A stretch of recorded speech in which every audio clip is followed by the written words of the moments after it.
What's going on, fellow alchemists? Welcome to Quasi Astrology. Today we're talking about Lilith and more importantly doing the introductory series into who Lilith is and what Lilith means in the first house.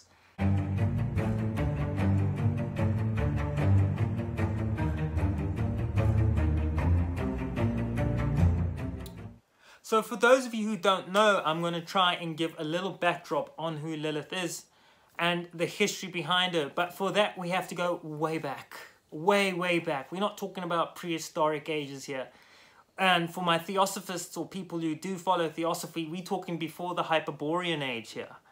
So Lilith was basically the first creation. In her nature, she was almost androgynous and consisted of the whole. A lot of people and a lot of literature points to Lilith being created alongside Adam, but in the primordial traditions, Lilith was the first. Lilith was the first. But from her came Adam. In order to show the duplicity and duality of our universe, Adam was taken from Lilith. Now this is always hidden or always not spoken about because everyone takes the concept that they were created together. But remember, in the beginning there was only one. So Lilith stems back way back. In fact, Lilith actually refers to a period just before what in Theosophy is referred to as the first root race. Now to understand that, it's basically in very short terms and an analogy to use here, the shadows of the moon on planet Earth. So she comes from the beginning. She represents the beginning. And through this period, when Adam was created, she was told she had to be equal to Adam. And eventually, over a long duration, Adam decided to assert himself in the nature that the masculine energy does.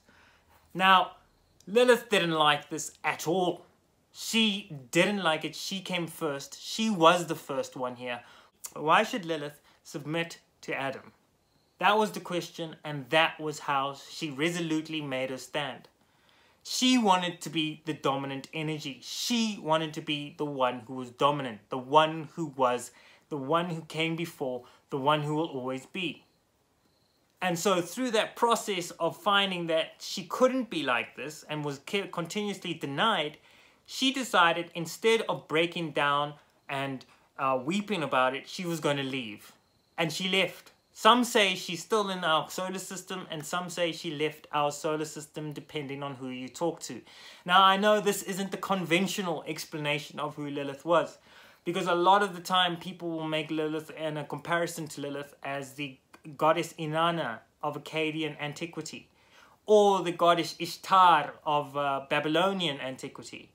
The goddess who was the goddess of war, the goddess of fertility and political power. However, to understand all of Lilith's effects, one needs to understand that she was here long before anyone else. So that being said, what is Lilith and what exactly does she represent then? Well, she represents in astrology the purest form of our primal feminine energy. This is our feminine energy that is not ashamed to show itself. This is our feminine energy that is not submissive to anyone. This isn't the commercial contemporary idea of feminine energy which the patriarch has set up as the main mode or the main node of what the feminine energy should be, as if the patriarch has any sort of governance or authority on what feminine energy should be. And thankfully, thanks to the Aquarian age, that is slowly dissipating and we are starting to see the revealment of real encouragement and in that feminine energy. So that's what Lilith represents. She's the part of us that we deny a lot of the time because of how the system has, or the nature of our society has made us grow up. But it's made us deny our deepest and most primal urges. Now this doesn't necessarily always mean sex, all right? But it does mean all of those deep responses that we have, those deep connected, very vibrant, but very hidden types of aspects to ourselves that we otherwise don't want others to know. Which is why, in a lot of ways, this is a part of the chart that is all about the things that we hide from ourselves. When you look at Lilith in your chart, always make sure that you understand that wherever she sits in your chart, this is the part of your chart where you find your rawest form, your most unique and your most beautiful and primal form of who you are.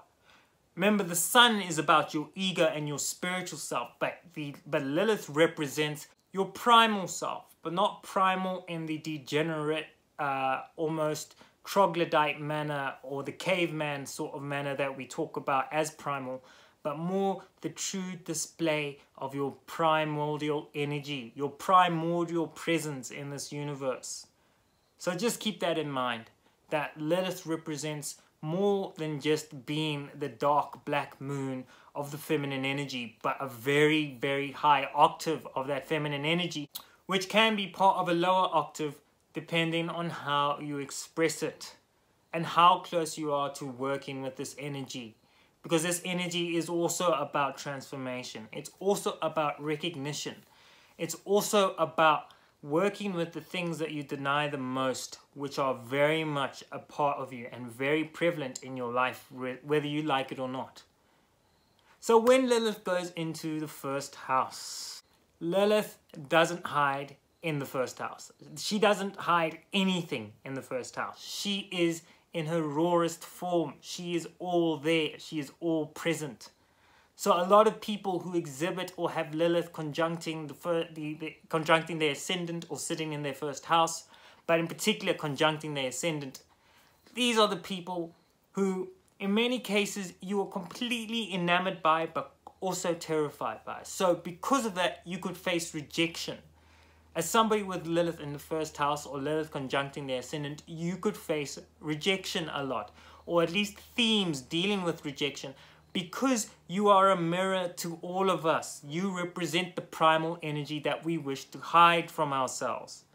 And so it's very hard for people to work with that energy themselves, and when they see it reflected in you, when you embody that energy, not only are they thrilled and enamored by it, but they're terrified of it at the same time, because it makes them realize that they too have this energy and they too should be able to do, or should do, the work to evolve up the ladder of the ascending arc by dealing and working with that primal feminine energy. So people with the first house Lilith, people with Lilith conjuncting the ascendant, are, in my opinion, quite thrilling to have around and quite terrifying at the same time. But that is the whole point. The whole point is to remind you that whilst the feminine can be absolutely can be the caretaker, can be the mother, can be the nurse, she can also be the goddess of war. She can also be rich and deep in her fertility, and she can be completely expressive in whatever way she wants to, because that is what the feminine energy is about. It cannot be suppressed. It cannot be dominated. In fact, there's many cases where this sort of energy can be quite androgynous because it's so dominant itself. It doesn't want to be dominated, so it dominates instead, which supposedly is a masculine aspect of energy. However, the feminine energy, if you look at female hyenas, you will understand. Okay, so that's pretty much what Lilith in the first house is about. It's embodying these energies and it's showcasing it to people and the people around you and the people you make contact with. And again, you are either desired, lusted upon, sought out for, dealing with issues that might have to stem with sexual wounding and exploitation, but at the same time, people might fear you and might reject you. They might absolutely run away from you because you initiate that part of them that they otherwise would want to deny in themselves. So fellow alchemists, that was Lilith in the first house. I hope I touched on some of the very basics, and not all of them are conventional. Please don't forget to subscribe if you enjoyed this video. Drop a like, and if you have any comments, drop them in the comment section down below.